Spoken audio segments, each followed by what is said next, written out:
Em 1910, a estatística americana era de que 1 em cada 33 pessoas iria desenvolver câncer.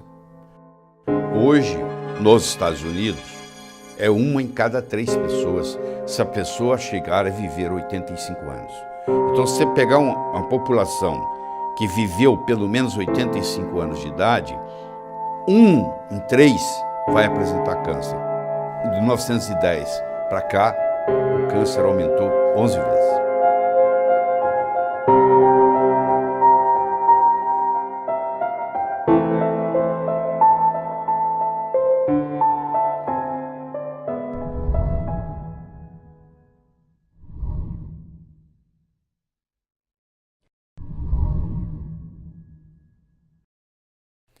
Para a gente começar, doutor, a gente aqui na Jolivie, até pelos ensinamentos do senhor, a gente sabe que a doença é sempre uma mensageira, né? Ela sempre vem como uma mensagem de um funcionamento do corpo que não está muito legal.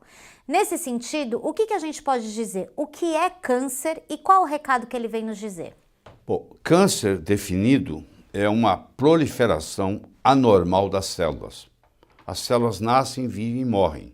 As células cancerosas, cancerígenas, elas têm um problema, nelas não funciona a apoptose, que é a morte natural da célula, que ela morre por apoptose.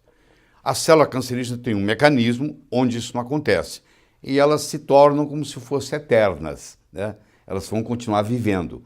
E essa proliferação dissemina, vira um tumor, esse tumor invade os tecidos vizinhos, e chega uma hora que, infelizmente, muitos desses tumores têm a capacidade de migrar.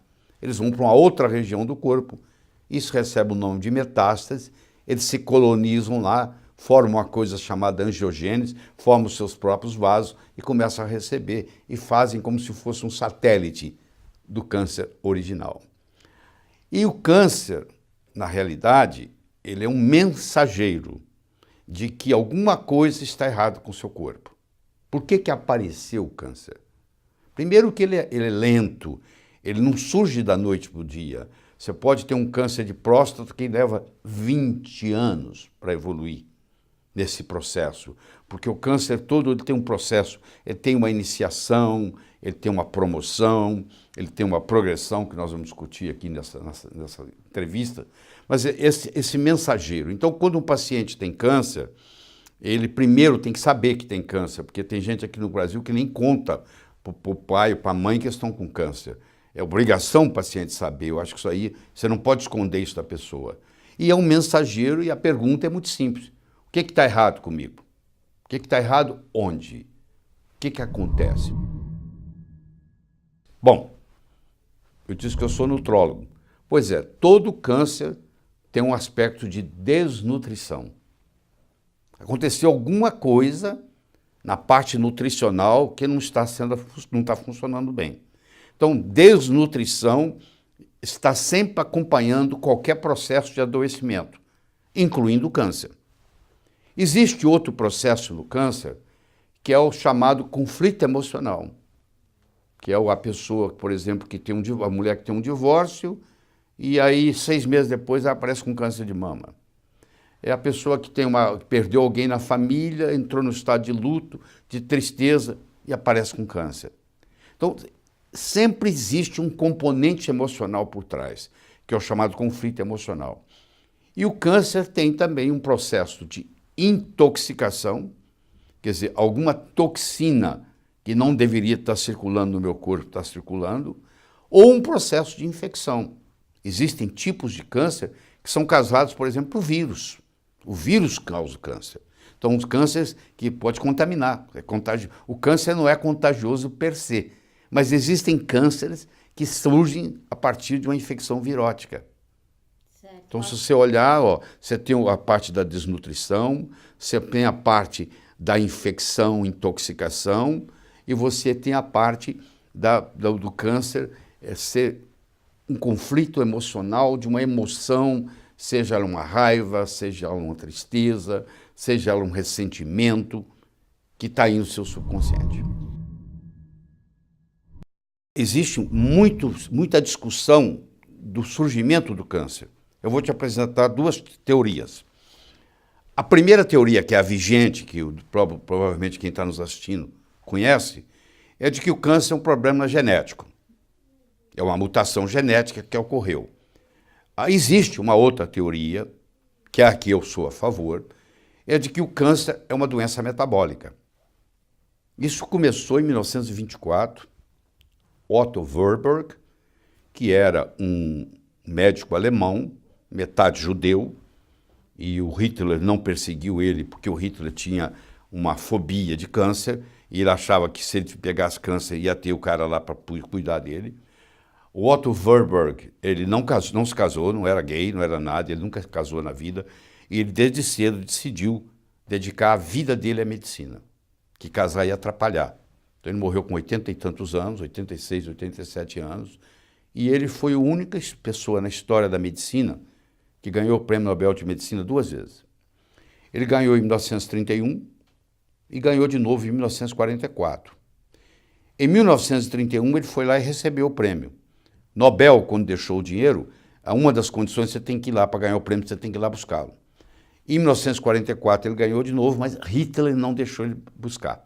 Mas ele é o único médico em toda a história da humanidade que ganhou 2 prêmios Nobel. Você vai dizer assim, mas e o Linus Pauling? Bom, primeiro que o Linus Pauling não era médico, ele era bioquímico. Segundo, que ele ganhou um prêmio Nobel em bioquímica e não em medicina. E o segundo prêmio Nobel que ele ganhou foi na paz, prêmio Nobel da Paz, não tem nada a ver com esse aspecto aqui. Então é o único médico que ganhou o prêmio Nobel 2 vezes na história médica. Ele, em 1924, ele descobriu que o problema começa com a disfunção mitocondrial. As nossas mitocôndrias, que é a nossa casa de força, que produz a energia, ela começa a haver uma disfunção mitocondrial e aí começa a haver uma instabilidade genômica. Porque aquela história, quem é que veio primeiro? Foi o ovo ou foi a galinha? Né? Dizem que foi o galo. Foi o ovo ou foi a galinha? Fica essa briga. Aqui, quem é que veio primeiro? Segundo Otto Warburg, que hoje é confirmado por muitos estudos, que eu vou mencionar no minuto, começa com a mitocôndria, quer dizer, câncer é primariamente uma doença mitocondrial, e aí vem a instabilidade genômica com a mutação que vai ocorrer. Não é a mutação que começa o processo, se bem que existem os chamados polimorfismos genéticos, onde a pessoa já nasce com a mutação. É o caso do BRCA12, o da Jolie, lá, né? Angelina Jolie, é o BRCA12, CA1, BRCA1, BRCA2, e aí já vem o polimorfismo pronto. Mas, em geral, 99% dos casos, o que acontece é que há instabilidade do genoma causado pela disfunção mitocondrial. O senhor fala muito dessa questão nutricional, né, que envolve o câncer, e também uma relação com a obesidade e a própria síndrome metabólica, né? Sim. Queria que o senhor explicasse um pouco, até para as pessoas terem a consciência da comida que elas comem, né? A célula cancerígena, ela fez uma mutação. Ela tinha um metabolismo aeróbico, ela usava o oxigênio, e de repente ela perde a habilidade de utilizar o oxigênio está chegando lá, mas ela perde a capacidade de utilizar o oxigênio, então ela resolve mudar para uma vida anaeróbica. E essa vida anaeróbica, o combustível que abastece o metabolismo anaeróbico é a glicose, é a glicólise, é a quebra da glicose que vai chegar até produzir ácido lático por via anaeróbica. Então, olha que interessante. Se você me perguntar qual é o combustível do câncer, o combustível do câncer é o açúcar. Um paciente com câncer, a primeira coisa que ele tem que fazer é cortar o carboidrato da vida dele, o mínimo possível. Porque se ele está comendo açúcar, se ele está tomando sorvete, se ele está comendo sobremesa, ele está abastecendo as células com câncer. Ele está multiplicando elas, porque o alimento que a célula cancerígena tem é a glicose. 90% da alimentação dela é via glicose. Então, no momento que eu pego um paciente com câncer, mudo a alimentação dele e faço uma alimentação baixa em carboidrato, esse combustível do câncer caindo, o tumor começa a regredir. Num paciente com câncer, eu tenho que, primeiro, me preocupar muito com a carga de carboidrato que está sendo ingerida. Tem que ser o mínimo possível. E segundo, eu tenho que eliminar a proteína animal. Por que eu tenho que eliminar a proteína animal? Porque a proteína animal, toda ela estimula o chamado mTOR, M-T-O-R. Pode pesquisar aí que vocês vão ver o que é. Estimula o mTOR. E o mTOR é proliferativo. Ele ajuda o câncer a crescer. Inclusive existem aminoácidos, como é o caso da glutamina, por exemplo, que também é alimento para o câncer, principalmente nos cânceres hematopoéticos, como linfoma, leucemia, Hodgkin. Eu não posso deixar o paciente fazer uso de glutamina, porque a glutamina, nesse caso, vai servir como alimento para a célula cancerosa também. Deixa eu fazer uma analogia, se você me permite. Você imagine você cortar todas as árvores da floresta amazônica e lá vai virar um deserto. Vamos pegar onças e macacos que moravam na floresta. Agora eles vão continuar lá? Não. Um macaco precisa de galho em galho para pular. A onça precisa da árvore para subir. Então não tem árvore, virou deserto, os macacos vão embora, as onças vão embora. E os animais de deserto vão chegar. O que aconteceu? Mudou a ecologia. No câncer é a mesma coisa. Você tem um ambiente tumoral, predispõe a tumor. Se eu mudar o ambiente tumoral, mudar o ambiente biológico da pessoa, não tem jeito o câncer ficar lá. Câncer não fica em organismo saudável. O câncer cresce num organismo doente. Primeiro, reduzir o carboidrato. Isso é o número 1. Segundo, diminuir ou abolir a ingestão de proteína animal, porque ela aumenta o mTOR, que aumenta a proliferação. Terceiro, cuidar do aspecto psicológico da pessoa. Quarto, você tem que enriquecer essa pessoa com substâncias bioflavonoides que vão estimular o sistema imune. Então, se você me perguntar, me fala um, eu colocaria o mirtilo como um deles. Então não custa nada um paciente com câncer começar a usar mirtilo 3 vezes por dia. É gostoso, é uma frutinha gostosa e tem os bioflavonoides todos que se precisa. Isso tem estudos e mais estudos e mais estudos. Curcumina. Tem uma coisa que chama cúrcuma, o nome científico é cúrcuma longa, nós chamamos aqui de açafrão da terra, açafrão da Índia, falso açafrão. Quando você come a comida hindu, o curry, que é o condimento, é a base de cúrcuma. A cúrcuma é muito interessante porque ela atua tanto nos 3 fases. Ela bloqueia a iniciação, bloqueia a promoção e bloqueia a progressão. É muito difícil você encontrar um agente que atue nas 3 fases do câncer. Tem agente que ajuda só na iniciação, tem agente que ajuda só na promoção, tem gente que ajuda só na progressão. Por exemplo, estou na progressão aqui, eu vou para metástase. Se eu inibir a angiogênese, e tem substâncias naturais que inibem a angiogênese, e tem remédios sofisticados que inibem a angiogênese, na hora que uma célula dessa migra para um outro lugar, para construir uma colônia de metástase, quando ela chega lá, para ela sobreviver, ela tem que criar uma coisa chamada neogênese. Ela tem que criar novos vasos, tá? Para poder alimentá-la. Se eu bloqueio essa capacidade de neogênese, eu não consigo ter metástase. Então isso ajuda muito. Então entender que tem coisa que atua na iniciação, na promoção e na progressão. A cúrcuma, esse amarelo que você conhece, que você pode pôr em cima da comida, ou pode tomar na forma de cápsula, ela ajuda nos 3. Por que não você deixar um paciente com esse tomando cúrcuma? Tem trabalhos na literatura publicados, entendeu? Eu não estou sendo leviano a ponto de falar uma coisa que eu acho. Não acho nada. Está lá, pesquisas e mais pesquisas e mais pesquisas. A importância da cúrcuma longa no tratamento do câncer. Ele tem a promoção e ele tem a progressão. Aí, com essa progressão, vai surgir uma coisa chamada metástase. E a coisa vai ficando cada vez mais difícil. É possível tratar? É. Existe algum valor da quimioterapia? Existe. Existem cânceres que são muito bons para ser tratados com quimioterapia. Vou te dar um exemplo. Câncer de testículo talvez é o melhor deles todos, para ser tratado com químio. Os linfomas em geral, a doença de Hodgkin, as leucemias, os chamados coriocarcinomas, que a mulher tem, que a córeo vem de placenta, é uma célula placentária que começou a evoluir, que acontece dentro do útero, né? Começa com uma mola hidatiforme e evolui. Então, nesses cânceres, a quimioterapia é muito interessante. Mas existem cânceres que a quimioterapia tem um efeito muito pequeno. Câncer de mama, câncer de próstata, câncer de cérebro, entendeu? Câncer de intestino não tem tanto efeito quanto um linfoma, quanto uma leucemia, quanto uma doença de Hodgkin, quanto um câncer de testículo. Então, eu tenho que fazer o que for melhor.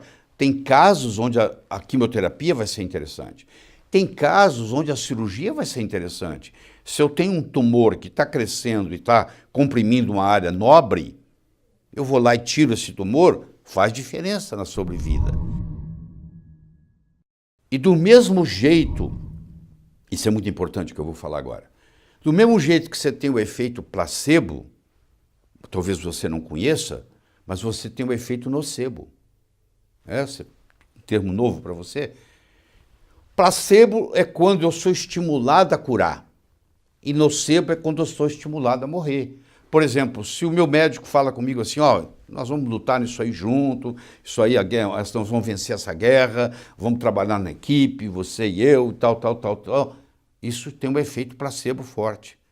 Agora, se o médico menos avisado, coitado, diz assim, isso aí não tem jeito não, câncer de pâncreas com metástases para o fígado, isso aí você vai morrer. Isso tem um efeito nocebo. Isso tem estudos feitos pela doutora Anne Langer, que é a mãe que eu citei aqui de Mindfulness, como é que o sistema imune muda na presença de um placebo e na presença de um nocebo. Então o médico tem uma responsabilidade muito grande quando ele recebe um paciente com câncer no consultório, porque ele pode tanto influenciar positivamente, quanto ele pode influenciar negativamente. Porque se ele falar com um paciente que não tem jeito, só isso aí é 50% do tratamento que foi embora. Porque se o médico trabalha mentalmente com o paciente, e nós não somos, a Faculdade de Medicina, muito preparados para isso, infelizmente, a parte mental vai ter um efeito enorme. Aqui no Brasil, infelizmente, nós médicos não entendemos da dieta cetogênica. Eu convido você a ir no Amazon.com e digitar lá, Ketogenic Diet. Você vai encontrar mais de 1.300 livros sobre dieta cetogênica. Quando eu falo de dieta cetogênica, você pensa em gordura. Existe gordura boa, existe gordura ruim. Sabia? Eu estou falando de gordura boa. Eu estou falando de ômega 9, eu estou falando de ômega 3, entendeu? Eu estou falando de gorduras boas. Gordura. Bom, gordura saturada, nós já fizemos um programa aqui mostrando que não tem nada. Mas aqui no câncer você tem que tomar cuidado, porque a gordura saturada da carne aqui não. Aqui eu excluo. Eu tenho que ser quase vegetariano, passar a ser um vegetariano com gorduras vegetais boas. E existem centros nos Estados Unidos, inclusive o Dr. Thomas Seyfried e o Dr. Agostino estão curando câncer com dieta cetogênica. Em manobras outras de oxigênio hiperbárico. Eles fazem combinação de dieta cetogênica com oxigênio hiperbárico, porque o oxigênio também é muito bom no câncer, já que para a célula cancerosa, o oxigênio é para a célula cancerosa o que o sol é para o vampiro. Você nunca mais esquece. O vampiro ele tem que esconder lá dentro, eu sei que isso é um mito, mas ele tem que esconder lá, estou usando isso como metáfora. Ele não tem que esconder antes do sol nascer, porque o raio do sol mataria ele? Pois é, isso também aqui é a mesma história. Oxigênio para a célula cancerígena, cancerosa, é tão maléfico quanto o sol é para o vampiro. Então, um jeito de eu matar a célula com câncer é aumentando o oxigênio. Eu tenho vários modos de aumentar esse oxigênio. Eu posso fazer tratamento com oxigênio, que é inócuo, que não prejudica, que não tem nada. Eu posso fazer medicina de von Ardenne, que não é conhecida aqui no Brasil, mas se você vai para a Alemanha, eu fico 10 dias por ano na Alemanha aprendendo, lá você vai ver que é altamente difundido, tem mais de 10 mil pessoas trabalhando com medicina de von Ardenne no câncer, entendeu? Que os alemães são muito bons no tratamento do câncer via tratamento biológico. Apesar de nós vivemos num país tropical como o Brasil, a maioria dos brasileiros tem deficiência de vitamina D3. E a vitamina D3, hoje nós sabemos que não é vitamina, é um hormônio, e essa vitamina D3, ela administra quase 10% do genoma, e ela funciona quase que como uma vacina para você não pegar câncer. Você me perguntar, você conhece uma vacina para não pegar câncer? Eu digo, conheço. Manter os níveis de 25 hidróxido no sangue acima de 59 gramas por ml. Então, toma sol, 10, 15 minutos por dia. Isso ajuda muito. Eu não estou falando para você ficar no sol o dia inteiro se queimando. Aí você vai ter problema de pele. Eu estou falando para você ficar 10, 15 minutos no sol. Isso vai produzir vitamina D3, que vai contribuir para a prevenção e para o tratamento do câncer. Primeiro que você tem que mudar o seu modo de receber o diagnóstico. Você está com câncer, nossa, antigamente nem falava, né? Podia falar, aquela doença ruim, né? Quer dizer, você recebeu, tá bom, e daí? Você vai combater isso. Do mesmo jeito, você não nasceu com câncer, nasceu? Não. Então, se você não nasceu com ele, você pode se livrar dele. Você tem que ver o que aconteceu. Às vezes é um processo psicológico profundo que está no seu inconsciente, que você nem sabe.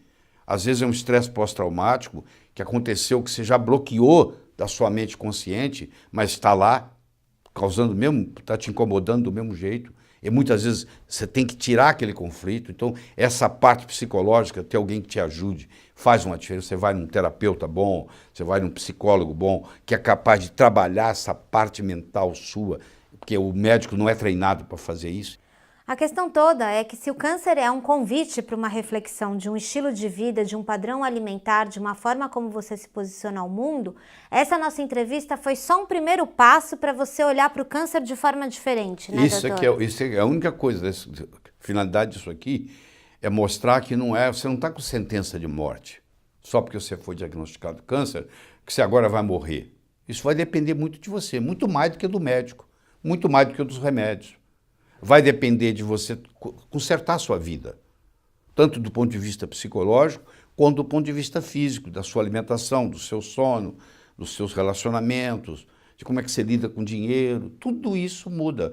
Então, o câncer pode ser uma oportunidade que o universo está lhe dando para você transcender, você mudar totalmente o modo como você percebe o mundo. E, às vezes, passar a valorizar coisas que você não valorizava antes. Que as coisas importantes na vida, dinheiro não compra. Isso eu posso lhe garantir. Então, se eu perguntar para você que está aí nos assistindo, qual o melhor momento da sua vida? Você vai ver que é um momento onde você estava em paz com a natureza, é um momento que você estava se relacionando com alguém que você amava, era um momento de um filho que nasceu, ou você conseguiu atingir, passar no vestibular, sei lá o quê. Não tem nada a ver com dinheiro. Você pode encontrar uma lavadeira, ganhando meio salário mínimo, lavando roupa na beira do rio, cantarolando o dia inteiro feliz, e você pode encontrar um multibilionário que está numa mansão e está vivendo no inferno astral. Entendeu? Então isso é que é importante você entender. E a gente tem que descobrir o que nos faz felizes. E a pessoa que vive a nossa felicidade é como se estivesse protegida contra câncer.